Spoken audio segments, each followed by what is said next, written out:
मित्रों, आज हम आप सबको एक कथा सुनाने जा रहे हैं। परंतु कथा प्रारंभ करने से पहले हमारा आप सब लोगों से एक प्रश्न है।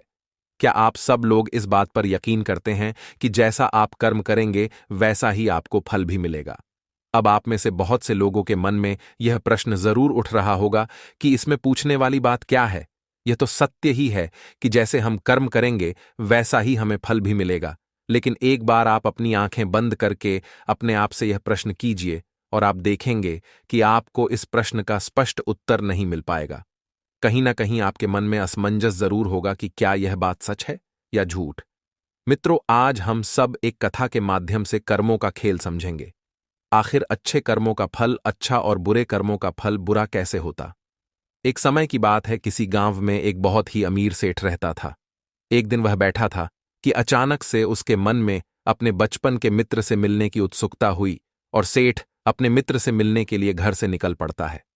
काफी लंबा सफर तय करने के बाद वह अपने बचपन के मित्र के घर पहुंच जाता है, जो बचपन से ही गूंगा और एक पैर से अपाहिज था। उस सेठ के गांव से उसके दोस्त का घर काफी दूर था।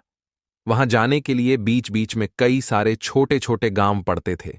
सेठ रास्ते में अपनी धुन में चला जा रहा था। चलते चलते उसकी मुलाकात रास्ते में एक आदमी से होती है। उस आदमी को देखने से ऐसा लगता था कि वह किसी का इंतजार कर रहा था और वह आदमी भी सेठ के साथ चलने लगता है। उस आदमी को देखकर सेठ मन ही मन बहुत प्रसन्न हो जाता है। सेठ ने सोचा, चलो अच्छा हुआ, साथ साथ चलने से उसका सफर आसानी से कट जाएगा। बात की शुरुआत करने के लिए सेठ ने उस आदमी से उसका नाम पूछा तो उसने अपना नाम धर्मराज बताया। सेठ को यह नाम सुनने में कुछ अजीब सा लगा, लेकिन उसने नाम के विषय में कुछ और पूछना उचित नहीं समझा। दोनों धीरे धीरे आपस में बातें करते हुए साथ में चल रहे थे। तभी रास्ते में एक गांव आता है। गांव का मुख्य द्वार आते ही धर्मराज ने सेठ से कहा, आप आगे चलिए, मुझे इस गांव में कुछ काम है, मैं आपसे आगे मिलता हूं। सेठ ने कहा, ठीक है, और अपने आगे के सफर पे चल देता है। कुछ समय बाद उस गांव में खबर फैली कि एक व्यक्ति को सांड ने अपनी सिंघों में फंसाकर मार दिया है। जैसे ही सांड ने उस व्यक्ति को मारा, ठीक कुछ ही देर बाद धर्मराज सेठ के पास आ गया और फिर से दोनों साथ चलना शुरू कर देते हैं और चलते चलते एक दूसरे गांव के मुख्य द्वार पर पहुंच जाते हैं। उस गांव के बाहर एक बहुत विशाल और प्राचीन मंदिर बना हुआ था। वहां पर विश्राम करने की सुविधा काफी बढ़िया लग रही थी। सेठ के दोस्त का घर अभी वहां से बहुत दूर था और रात भी होने वाली थी, तो सेठ ने धर्मराज से बोला, रात होने वाली है, सारा दिन चलते चलते हम दोनों थक भी चुके हैं और भूख भी लग रही है, तो यहां पर भोजन करके यहीं पर हम विश्राम कर लेते हैं, फिर सुबह के समय आराम से आगे का सफर जारी करेंगे। धर्मराज ने कहा, ठीक है। कुछ देर बाद धर्मराज सेठ से बोलते हैं, मुझे इस गांव में किसी को कुछ जरूरी सामान देने जाना है, तुम भोजन करके आराम करो, मैं बाद में आकर भोजन कर लूंगा। इतना कहकर धर्मराज वहां से चल देते हैं। लेकिन धर्मराज के जाने के कुछ समय बाद ही उस गांव से धुआं उठता हुआ दिखाई देता है और देखते ही देखते पूरे गांव में आग लग जाती है। सेठ ने हैरानी से सोचा कि धर्मराज जहां भी जाता है वहां कोई ना कोई अनहोनी जरूर हो जाती है, कुछ तो गड़बड़ है इस व्यक्ति में।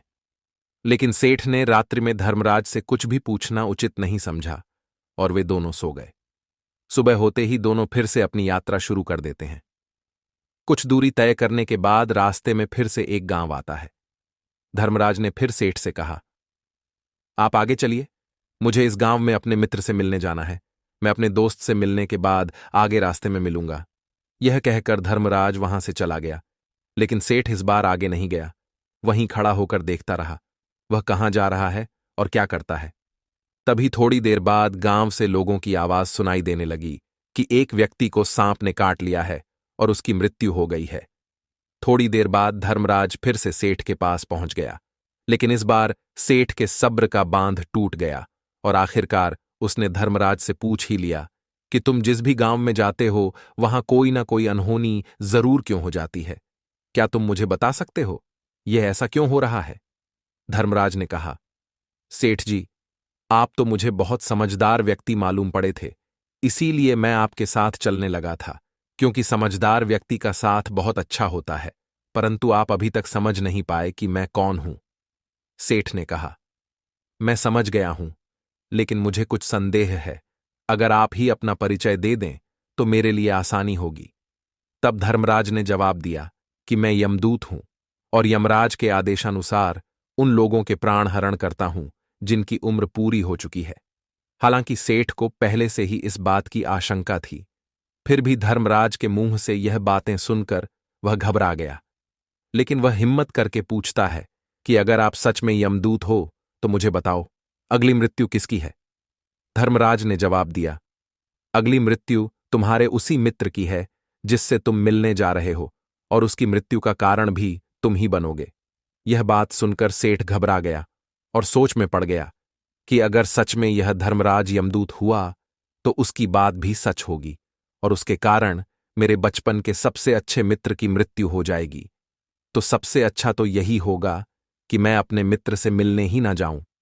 कम से कम मैं उसकी मृत्यु का कारण तो नहीं बनूंगा। धर्मराज ने मुस्कुराते हुए कहा, तुम जो सोच रहे हो वह सब मुझे पता है, मगर तुम्हारे अपने मित्र से मिलने न जाने से नियति नहीं बदल जाएगी।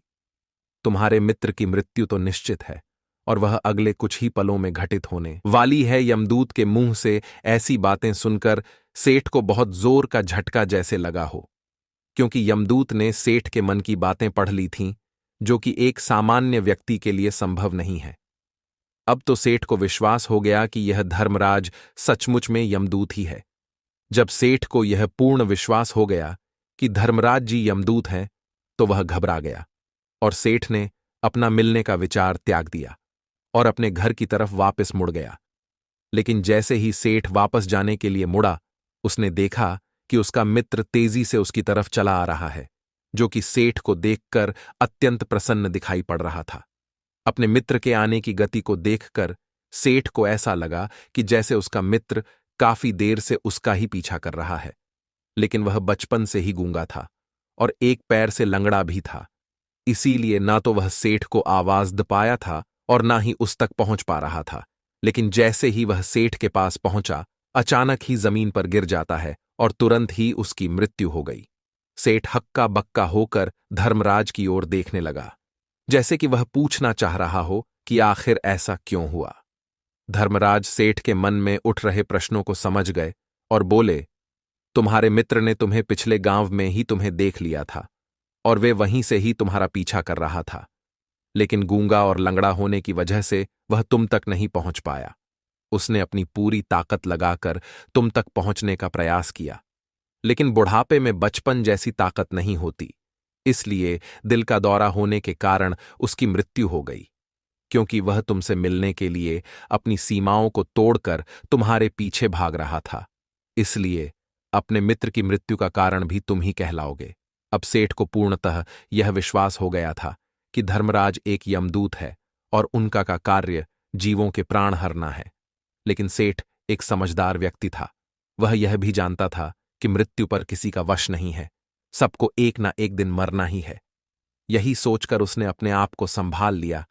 लेकिन अचानक ही सेठ के मन में अपनी मृत्यु के बारे में जानने की इच्छा हुई, इसलिए उसने धर्मराज से पूछा कि जब मृत्यु मेरे दोस्त की होनी थी तो तुम शुरू से ही मेरे साथ क्यों चल रहे थे?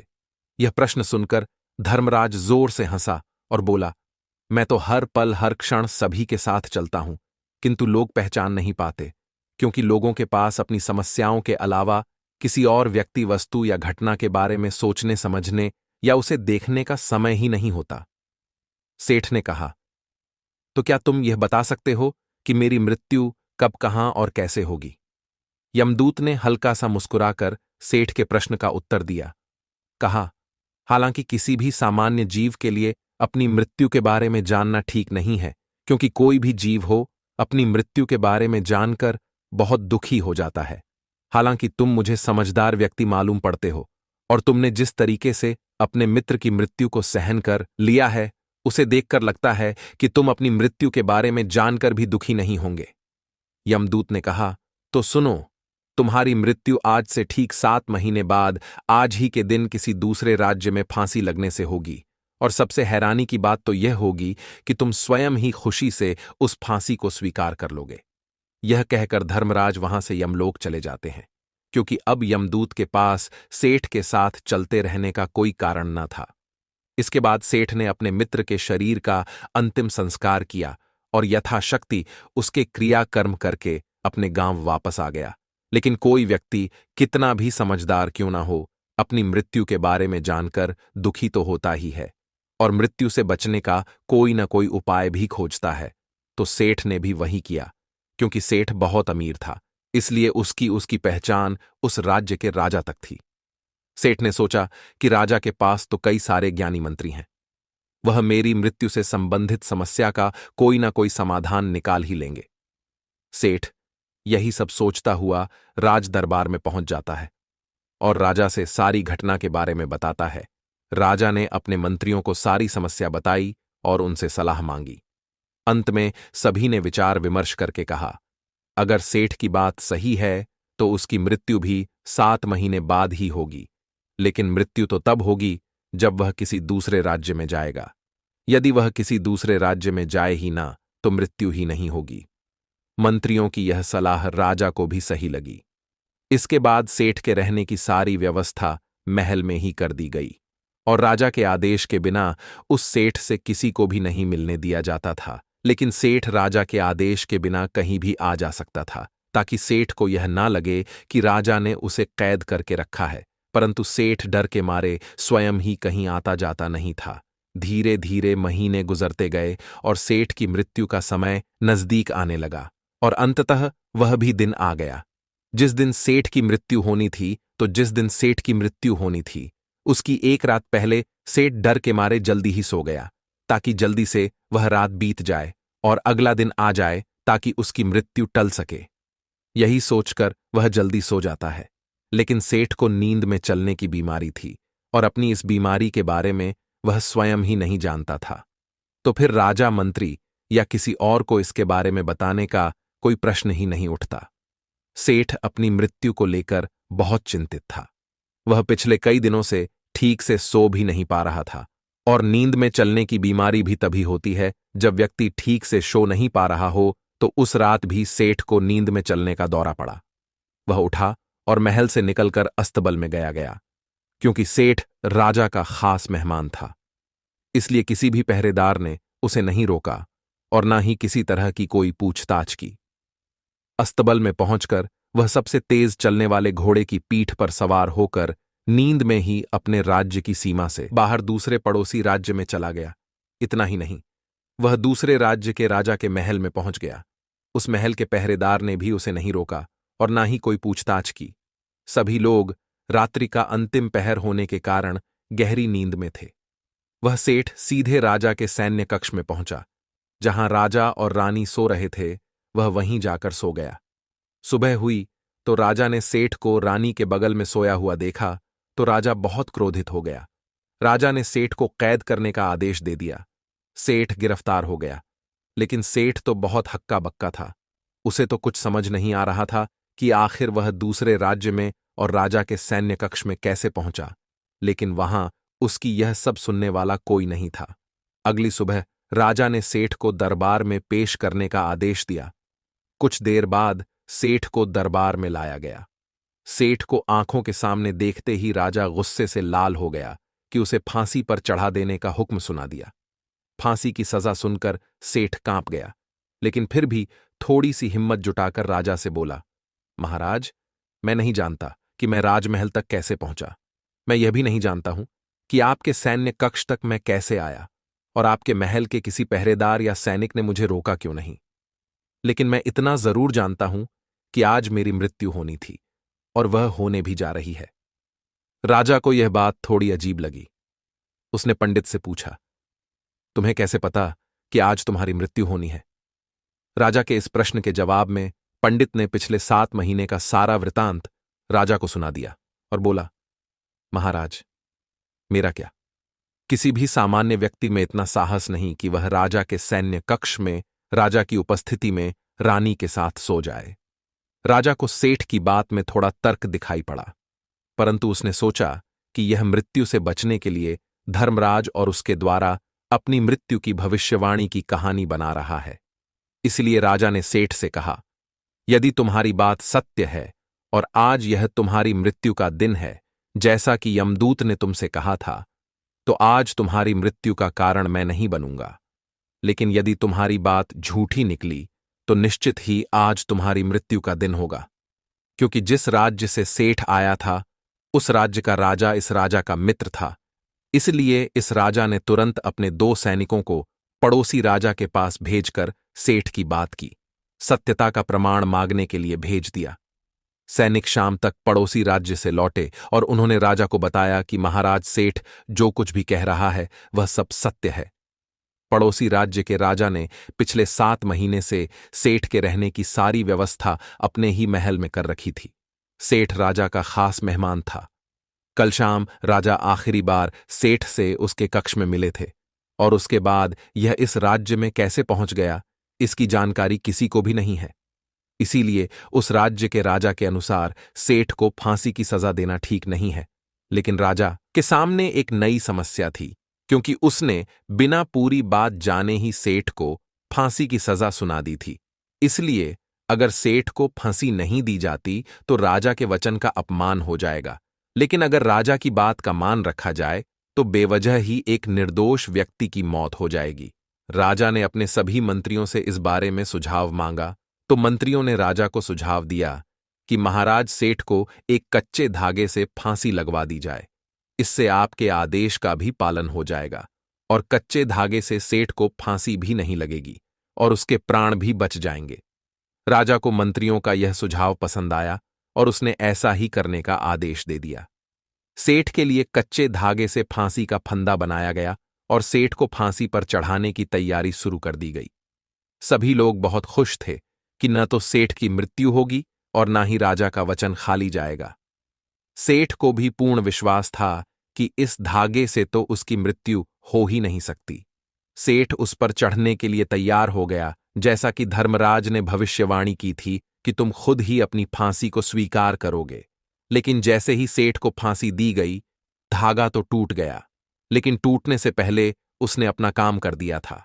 सेठ के गले की एक नस धागे के झटके से कट चुकी थी और सेठ जमीन पर पड़ा तड़प रहा था। उस पल उसके गले से खून की फुहार निकल रही थी और देखते ही देखते सेठ का शरीर पूरी तरह से शांत हो गया।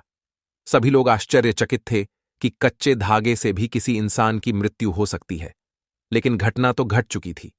नियति ने अपना काम कर दिया था और धर्मराज ने जो भविष्यवाणी सेठ के लिए किया था वो सच हो चुकी थी।